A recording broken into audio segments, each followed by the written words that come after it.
Hello friend, আজকের lipstick mixing এর colour ছিল ব্ল্যাক অ্যান্ড রেড। কমেন্ট করেছিল সাদিয়া। তো চলো ভিডিওটা স্টার্ট করা যাক। প্রথমেই দিয়ে নিচ্ছি ব্ল্যাক কালার, দেন দেব রেড কালার।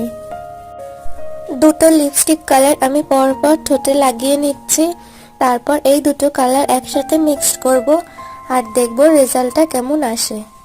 তোমাদের সবার কাছে আমার একটাই রিকোয়েস্ট, যারা যারা আমার ভিডিওটা প্রথমবার দেখছো অবশ্যই করে চ্যানেলটা সাবস্ক্রাইব করে ভিডিওটা একটা লাইক করে দিও, কারণ তোমাদের একটা লাইক সাবস্ক্রাইব আমাকে অনেকটা আগিয়ে নিয়ে যাবে। দেখো, তোমাদের সাথে কথা বলতে বলতে আমার লিপস্টিকটা কিন্তু মিক্সড করা হয়ে গেছে, আর দেখো কত সুন্দর একটা কালার এসেছে। আমার তো খুব পছন্দ হয়েছে। তোমাদের কেমন লাগলো? তোমরা যদি চাও আমার ভিডিও তোমাদের নাম নেই, নাম কমেন্ট করে জানিও। নেক্সট তোমরা কি লিপস্টিক মিক্সিং ভিডিও দেখতে চাও জানিও।